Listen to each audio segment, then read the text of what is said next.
think I might have figured this thing out. So guys, I am doing this today on this new fancy iPad that I bought, but that means I'm probably going to even be worse at this. So be patient. Promise we'll figure this thing out soon.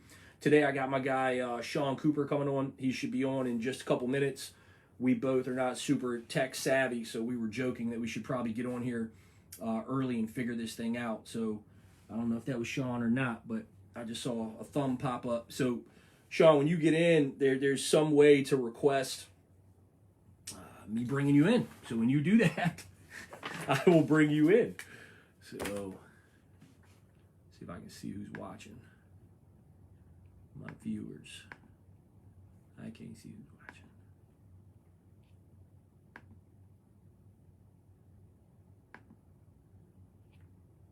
Guest request. Allow your viewers to request to join you as a guest in the broadcast. Who's in? If you're in, give me a high five. Give me something. I'm not even seeing anything pop up on my end right now.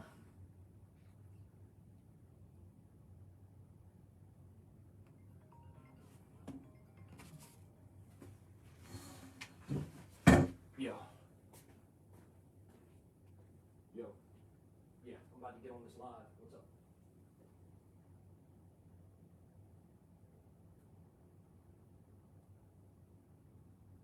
Yeah, fuck that guy. We'll talk shit about him tomorrow.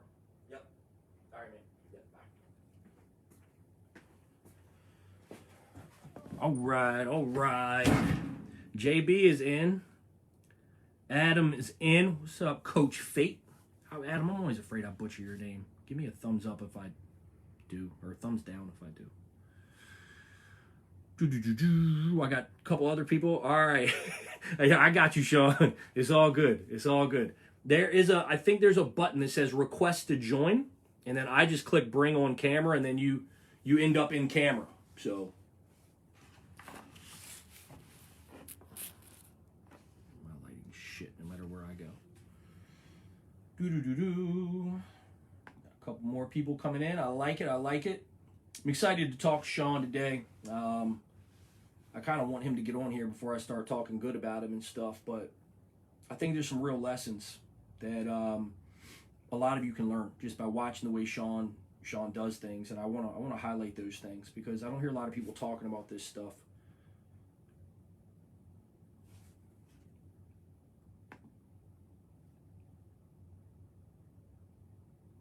Jordan or Adam, either of you guys, did y'all do anything to request being added in? Was there a button you hit? Like Devin, I see you're in there now too.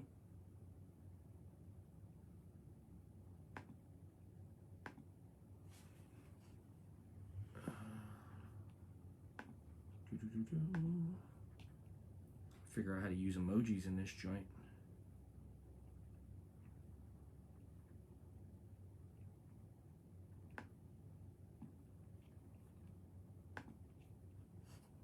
Just saw the live video show up on your feed. Sean, if you're on your phone, I believe it's way easier to do this. I'm gonna need to start sending out a document. It seems like everybody that I want to interview is just as bad at this stuff as I am. There's a green button next to the comments. Man, I'm colorblind. That would make it really hard on me. Saw a live video show up on my feed.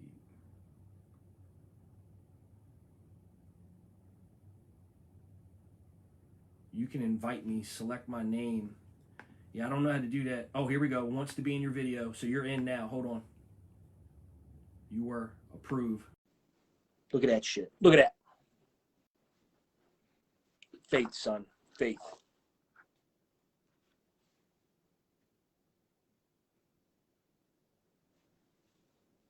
Says adding.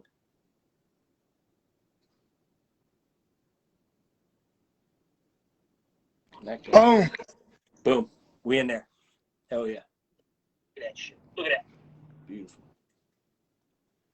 Yeah, we good. Can you hear me? All right. I can. I got good audio. Can you hear me? Yes, sir. I don't really know. I'm using this new iPad. I'm used to looking at my phone straight on, but like my camera's over here. So if it looks like my eyes are wandering, it's just me figuring out where to look. So Yeah, I was trying to do it on my computer. That green button wasn't over there. yeah. I think the phone. I'm on an iPad, so that seems to work pretty well. But well, let's get this thing rocking and rolling. First of all, Sean, thank you for your time. I'm really excited to do this with you. You're one of those guys that I think a lot of people should be watching because you do a lot of things really good that I would consider the keys to us building a really solid business in this community. So I don't want to make an assumption that everybody does know you. I know you've been around the game for a long time, and a lot of people do. But I wanted to give you an opportunity to just kind of introduce yourself, tell people the town that you're from, kind of your background in sports, and how you become the man in your area. Yeah, so originally, man, I'm from East Texas, Pittsburgh, Texas. Man, it's a small town, probably about an hour and a half, east of Dallas. I just grew up, man. Oh, man, that's big time right there. It's 101 Dalmatian Day at school. So yeah, I see that, man. I grew up, man, a small town kid, Pittsburgh, Texas, single parent household. My dad was really selfish. He chose things such as drugs and other things over us. And so we just kind of figured it out. But, from there, I just always loved ball. I was a little bit of a knucklehead, but like I was right on the line. Right when it got serious, I got out because like right when it was going to get serious to take football away, then I just stepped back.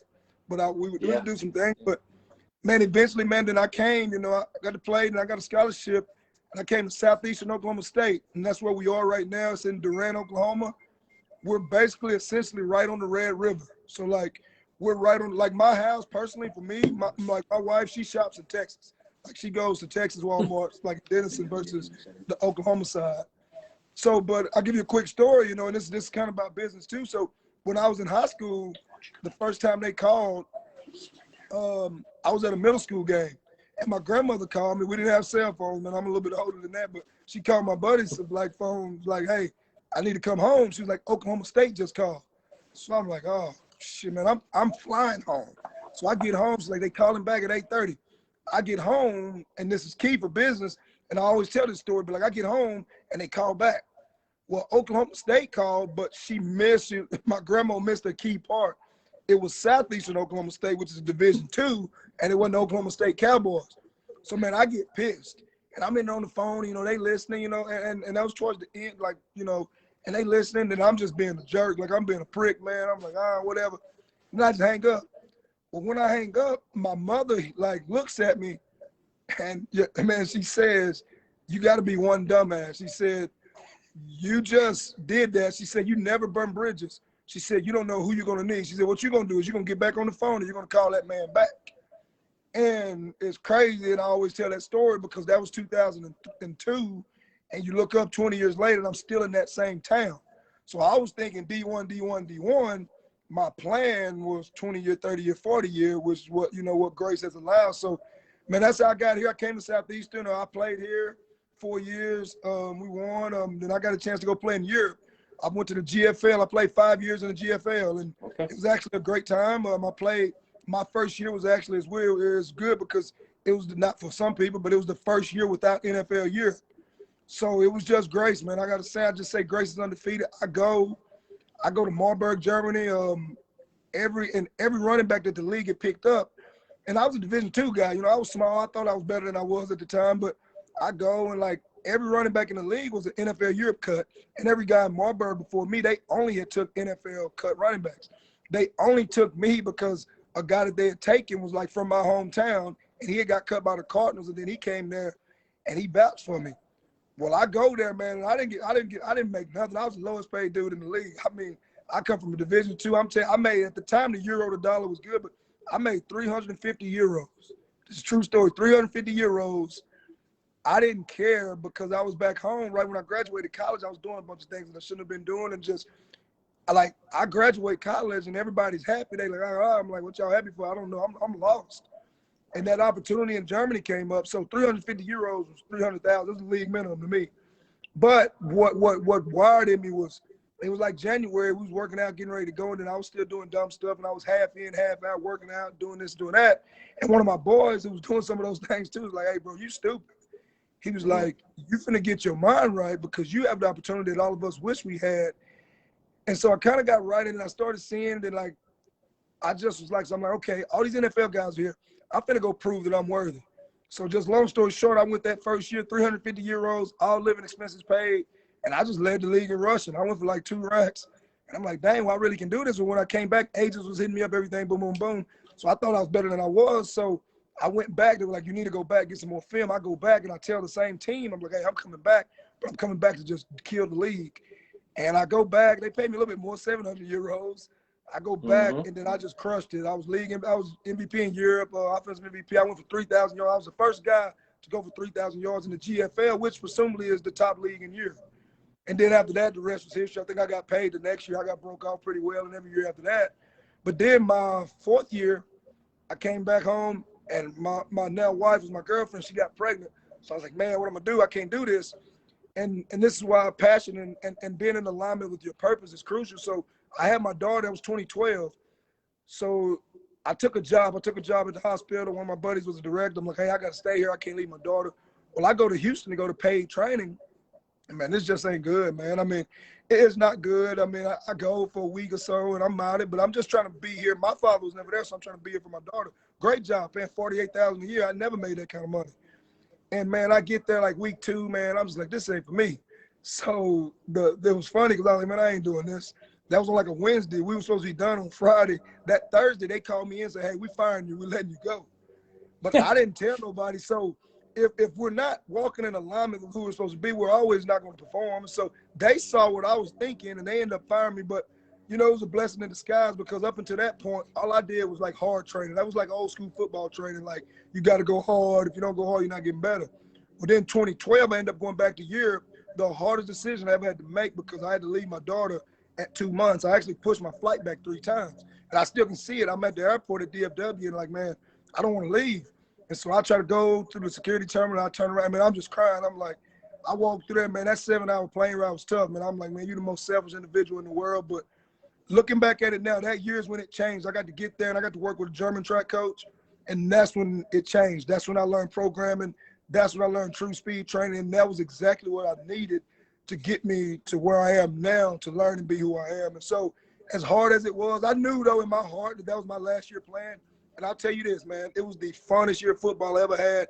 And it was the only year that I was in GFL that I didn't lead the league in rushing. But wow. I learned how to be selfless. I started working with kids for free and training kids and working my craft. And that's when I invested and started diving into training. That was 2012. And I came back here and I knew I couldn't go back, you know, and then that's when it really flipped. One of my best friends, he was our D coordinator when I was in college.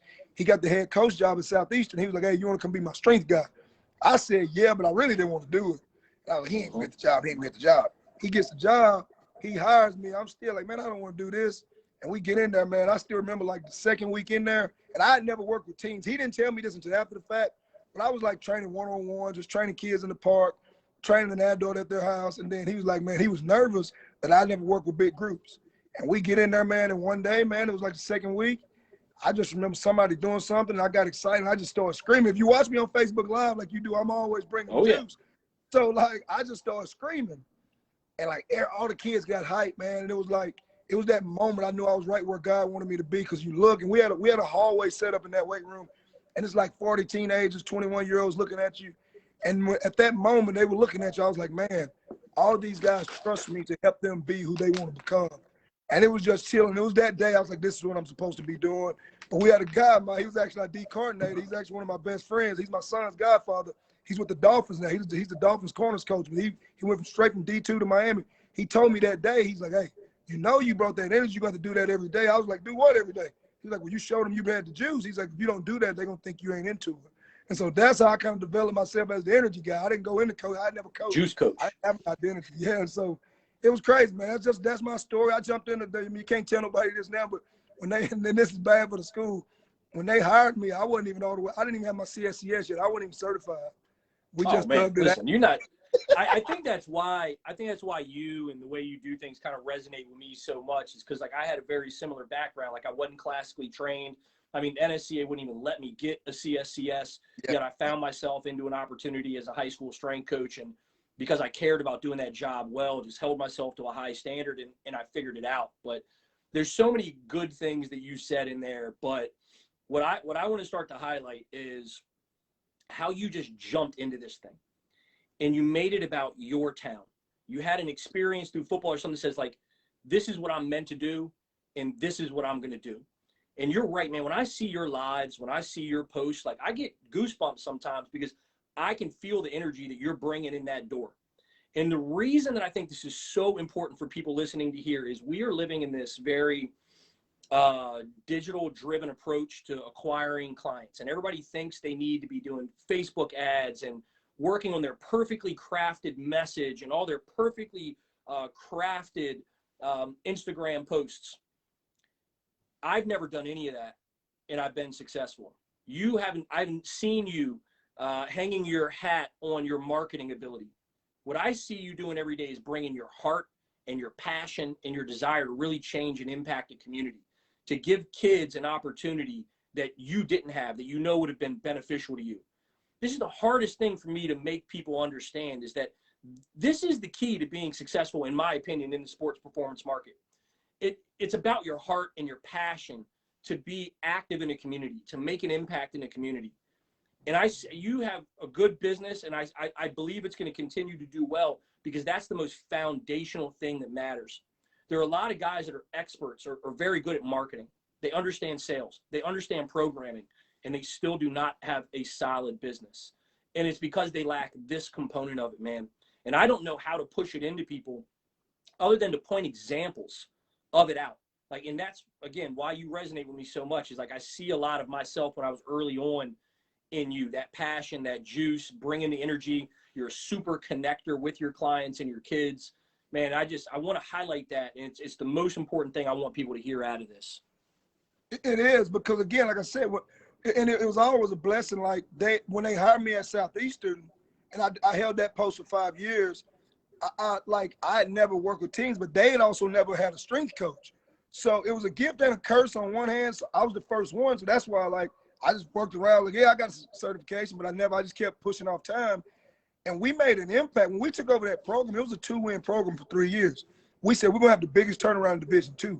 We took that program over. I had 0 experience, and we went from 2 wins to 7 wins in a bowl game year 1.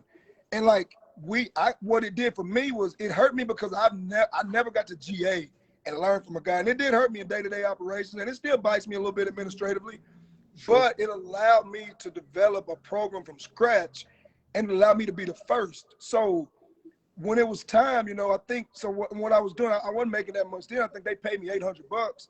I was a late coach. Oh, they snuck it in there on me too. I tell you what, and then he my best friend, the head coach, he now my best friend. He told me strength and conditioning. He was like, when I got it, he was like, hey, you need to coach running backs. I was like, oh, man, I don't even like football like that. I just like working hard. So I coached running backs, and, man, that really taught me so much, because that forced me to, and they gave me my own meeting room. I had to do all this, and the offense we ran was so complicated. Like, but long story short, they let me coach. So, and this will talk, I'll tell you how I do this in business. I'm not saying this for everybody. So they let me train people out of the weight room.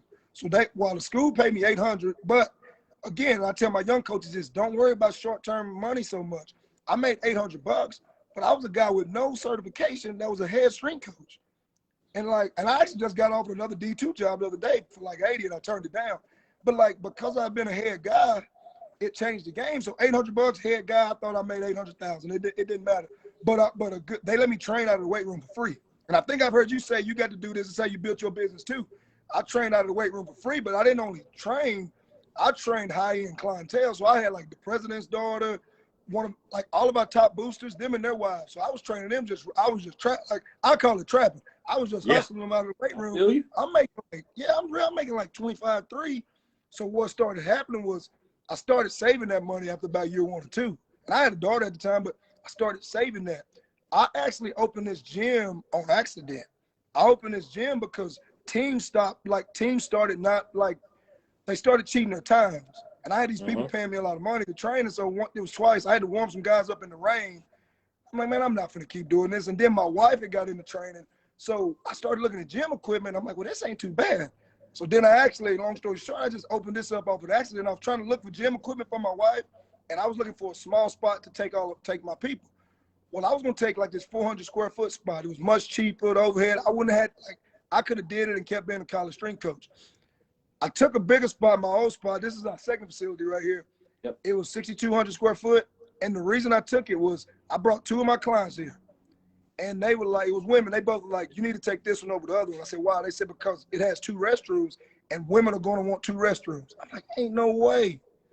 Man, I swear to you, in 5 years of doing this, I've had well over 20 women tell me that they signed up with us because we had 2 restrooms and the women's was clean. Crazy. Love it. Love And it. so it was organic, and I had to stop. I think that was year 3 when I was a college strength coach. So we grew. We came here. We opened C4 with 6 adults, no athletes. And within 4 months, I think we had 50 adults and 2 athletes, but it was 2 of the top athletes. Then that first summer, we had over 50 athletes, and we got up to about 70 adults. And then it just kind of took off. You know, it just kind of took off from there. Yeah, man. So here's what I want to do, because I've been framing this as like 3 pieces of advice. Some common advice that most people hear that they don't do, some uncommon advice, and your best advice. But if you're open to it, I want to ask some specific questions that I think might be beneficial for people. So what would be your advice if somebody was in a small-ish community and they really wanted to make inroads and like become the local legend, is what I talk about, in their area? Let's say you were starting your business over. What would you do in order to make those types of connections? Two things. Like, it's 2 things. One, and when I did this is, and I kind of held it to myself a little bit too. I found dudes like you, Pat Rigsby, Jim Kielbaso, and Martin Rooney, and I spent a shit ton of money. And I learned big city marketing, basically, and big city connect. Like, because the stuff Martin brings when it comes to coaching and connecting is crucial. I brought that here. We came in, like, people here at the time when we opened were charging like $80, $85, $60. It was all CrossFits. We came in the highest in the market. We doubled that. We came in the highest. So we positioned ourselves as we had to be the best. So we came in with the big. Say it louder. We positioned ourselves like we charged. We doubled every. I'm saying we came in. It was like $80. We came in at $160. Like off the Hold on. rip. I don't want to interrupt you, but I think there's somebody listening. I know somebody listening to this will have this thought in their head. I'm in a small town. People don't want to pay those type of prices. Did you deal with any of that at first, or were you just like, I don't care, this is what we're No, at first we didn't. It wasn't until we started growing when we got to about the 60 that you reach. Because I mean, I say this respectfully, all of the rich people came to us. So now all the other people want to go where the rich people go. And then the rich people brought their kids to us.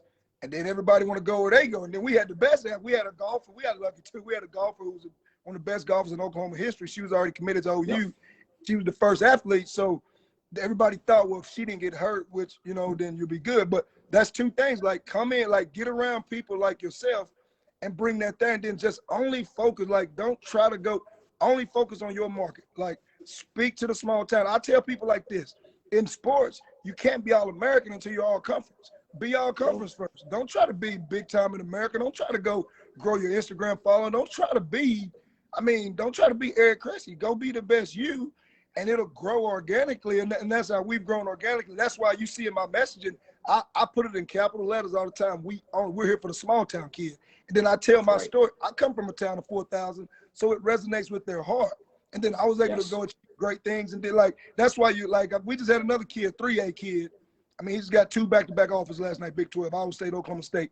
We're going to drive that message that he plays 3A football and he's in small town, rural Oklahoma, and not a 6A in Oklahoma City, Dallas, or Tulsa. Like, go be all conference first. Don't try to be all American. Yeah, some of the best kids I've ever trained were from the 3A level. I mean, I can name multiple kids playing in the NFL now that, you know, I trained at the 3A level when they were kids playing 6 and 7A that were more highly regarded, and everybody thought they were the ticket. And they were very good, don't get me wrong, but their career didn't ascend the way these guys did. And I think that you're right. The small town kid or the small school kid gets stereotyped, like he's not playing against the same type of competition. Yeah.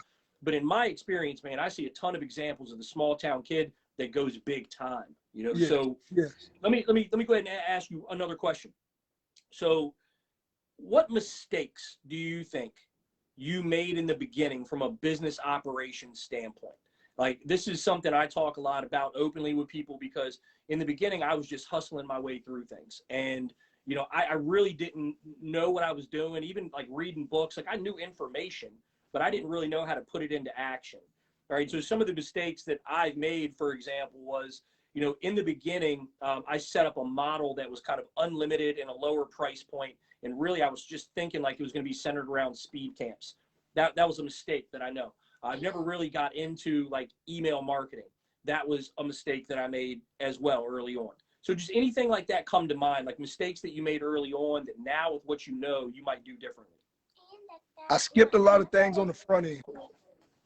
Like my I daughter's skipped in a here lot chiming in. of My daughter's about to chime in and start talking about all my mistakes, I think. So my bad. Yeah, no, I skipped a lot. I skipped a lot of things on the front end. And because we had so much early success, I thought that it was working. But once we truly grew, it bit me in the butt on the back end. Then it bit me in the butt when I had 0 systems in place. And then I needed employees because you go to 100 people that fast.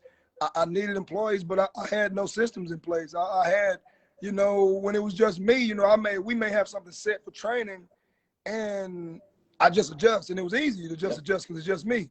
But now I can't replicate that. So it's not really a true business. So I skipped a lot of things on the front end. I'll tell you the number one thing I skipped was lead tracking,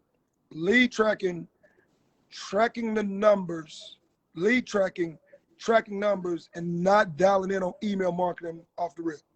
Dude, that's great. No, because those are things Yeah. that most people think like they don't put enough attention into it. That's probably the best way to say it. For many years, I didn't do a good job with lead tracking. Now, if you come into one of our funnels somehow, some way, we are following up with you until you tell us to go away, or you come in and you sign up and you talk to us. So that definitely resonates. And then for 10 years, I didn't really track my numbers other than what I knew I was bringing in and what I was spending and what was left over. And we were kind of successful by accident, but once we started doing that, everything became more predictable, right? So have you noticed now that you guys do those things, that business has become easier for you, even if it's just peace of mind? The biggest mistake though, and it still kind of haunts us a little bit, and then this is the one that I would hope nobody makes, is because I told you it happened on accident. I didn't want a business. I was great being a collegiate strength coach. It was my dream job. The biggest mistake was not being clear on who I was, who we were as a business, and who we wanted to be. And it bites you in the butt. And I had this conversation with my accountant the other day. It looks great on paper. To an outsider, you say, I have 100 adults, 100 athletes. That looks extremely great. It's not a good place to be. It's really no man's land. And it's going to bite you in the butt because you're going to stress yourself out on, I just said, like, where do I want to go? Well, do I want to go to come to you in April, or do I want to go to this fitness only formula in LA in April? I have to choose where I'm going to spend my time, what I'm going to learn, and who I'm going to be. And then I have to choose that because in my gym, my branding has to go coexist with that. Like, who am I going to be?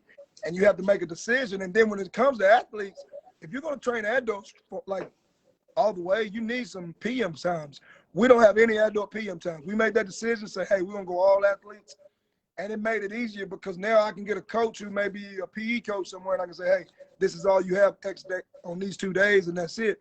But when you try to, it looks great. I know you want the money, the revenue, but you really have to figure out who you want to be. And if you're going to be in sports performance, you got to know speed. Like everybody and their mama think they know weights, and for the most part, a lot of people do. There's bro science everywhere. If you know movement, if you truly know speed, and if you know linear speed and multi-directional speed, you will be successful. And I would say, I'm just being honest, if you know multi-directional speed, you will stand out more because that's what looks cool. Multi-directional speed sales, and you need it. I mean, I seen a guy, and then Mike Ball coming on Twitter the other day, they were like, you want in acceleration. I don't want to turn this into a training talk. You want to be late in acceleration. That's not true for team sport athletes. You got to get accelerated A to B quickly, much more than in track and field. And if you can teach and coach multi-directional speed well, you always have an influence because that's where you're going to be able to put the Instagram drill and the cool Instagram drill. And we do that. I mean, some people don't like it. We've used one drill. We use footwork to sell. And footwork sells, and then a kid comes in there, then we teach them about hinge, and then we teach them about soft tissue, manual therapy, but they see the footwork, and if we get them in here, the level of coaching is so different, we can keep them. But I use footwork to sell all the time, and they can call it a fake or whatever, but I use it, and it's worked for. It's gotten the best. Footwork is what got the best athletes in here after about 2 years. Yeah, so like our multi-directional stuff seems to be what attracts people, and so I mean, I definitely get it. I'm not a huge footwork fan guy, but I think if you're doing that stuff and you're coaching it well in your facility, you should showcase it, and because it creates attention, man. Kids want to do the cool stuff, and if you're just trying to be Mr. Sports Science and everything that's transferable, I think you're missing some real opportunity there. I want to highlight another thing that you said was that you kind of got to choose who you want to be. One of the other things that I respect about what you're doing, like what we've done, is we said, no, we're sport performance first. There are a lot of people out here like us who want to do sport performance first, and then they end up being kind of like in a general pop facility because they're unwilling to double down on sport performance and make that the priority. And some of those things require sacrifices. Like you said, like we've got 2 evening times for adults on just 2 days, a Monday and a Wednesday. But outside of that, the evenings for us from 3:45 to 8 p.m., it's all athletes. That's a compromise we had to make because of who we want to serve, and we know who our primary market is. So I want to highlight that again too. So, and then Sean, I want to ask you another question. If somebody out there right now is watching this, how would you explain to them how you are able to bring the energy and the juice and it feel authentic?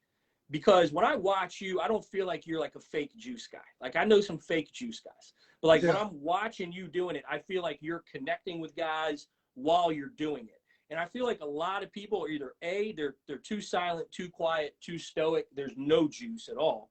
Or guys are so juiced up, it's almost a distraction from quality training. How would you advise somebody to do that in a way where you keep a session productive and you connect with athletes? Number one, it has to be real. You got to stay, like I got a thing where I say passion is profit. If you're passionate, you'll be profitable some kind of way. Like for me, I think it happened because I knew when I got hired, I wasn't certified. I didn't have the experience that other guys had. The only thing I could lean on was that I was kind of freshly out of football, and I leaned on relationships. And that those years coaching at the college level, man, it helped me realize that the X's and O's are good, but the relationships are going to be the key. I get fired up, as I get older, I'm less, but I really get fired up on knowing that everybody's going through something. Like, I don't care how rich, how poor, black, white, blue, red, and different, everybody's going through something. And it always takes me back to that first day where I realized this is what I'm supposed to be doing. Like, these people looking at you, they are trusting you to get them everywhere they want to go. Like, a lot of people in sports performance, they say, oh, I get kids, mom and daddy make them come. We really, in 5 years, man, we don't really got, I can name on one hand how many times I've been in a situation where I can say that kid don't want to be here. Part of that is because of the culture we've said. My coach has said on that, my employee handbook, the top of it is clean restrooms and high fives. It ain't. I don't want to talk about CSCS. I don't want to talk about anatomy. You can't do that. High five. Seriously, is the women's restroom clean? If it's not, we failed as a business. Clean restrooms and high fives. And what is developed to, and this will answer that question for you. What is developed to now? Our new handbook is on the front. I got a wedding. I got a picture of a wedding, and we have a wedding day culture, wedding day philosophy. So I ask people, what do that mean? They say, oh, well, you want to get married? I said, best day of their life. I said, no. It's not what it means. If we aren't getting invited to every kid in here's wedding, we're not getting invited to their wedding, or we're not in their wedding, we didn't do it right. If we can have a wedding day philosophy, we can have a great business. If I'm not going to the wedding, I didn't serve them right. And so listen, man, that's wedding day philosophy. That's gold. Yeah, that's gold. If we don't get invited to the wedding, we're not doing it right. Like we're not, whether we in it or not. And that's that. And I learned that when I was at the college game. I tell you, like, I went to every single graduation, spring, December, and May, because our culture, we had terrible facilities. Our culture was built on care and relationships, and I knew that we could touch them and reach them. We had a 96% graduation rate. Like it was, and then like, how do you think that feels when we're preaching, we in the weight room, I'm pushing you to death, and I'm on your ass. I mean, and then I'm at the graduation, and I'm hugging you at the graduation, and I see your mom, and then I'm almost in tears because I know the chances of you surviving in the real world just increased tremendously. And that's what we care about. That's what we preach here. I mean, we got guys going Big 12 and all that, but they know, like, we tell them we care more about like who you are 20 and 30 years down the road. We hold the door for 4. All of our coaches built around Pat. We grew organically. We don't have business cards. All of our coaches built around that. We say hold the door for 4. I tell them, if you hold the door for 4 people, you think about C4 and our 4 C's, hold the door for 4 people. It's impossible to end the day with a bad day. Everything you've been through, you had to do it for 4 people. So you just hold the door for 4. Man, that's so good, dude. And I want to highlight again that I hope what other people are getting out of this is that passion, heart, holding yourself to a high standard. That's what matters.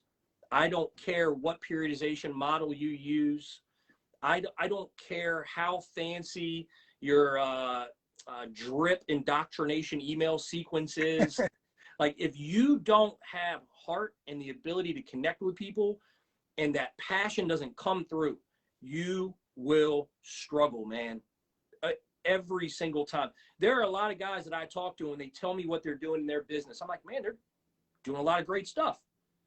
They're doing a lot of the things right, but I question at times, is this really upfront in their business? Do people know that? Do they know that they're cared about? Do they have a wedding day philosophy, right? Like, those are the things that matter, man. And that resonates with me. I mean, I've been in pro athletes of mine who are now in the league that I trained their whole life. I was in their wedding, you know, like I've been to tons of weddings and graduations and birthday parties and kids' birthday parties of kids I've trained. And that's what it's about, man, leaving a lasting legacy of impact. And if people have this mentality, I suspect they'd be more successful. So, yeah, man, I want to thank you for being a great example of that. I mean, Sean, you epitomize what I believe is like what it means to be a small giant. And, man, I hope we can do this again. I got a feeling I'm going to spin this up into a podcast at some point, and I would definitely love to have you as a guest. So, to finish it, I tell you talking about that, the pro athlete. So we got a guy that's with the Buccaneers, Cody McCloy. Yep. I've been with him. And I'll tell you, if anybody thinks this is BS, like the wedding day philosophy or it's facade, he lives in Oklahoma City. He has his girlfriends there.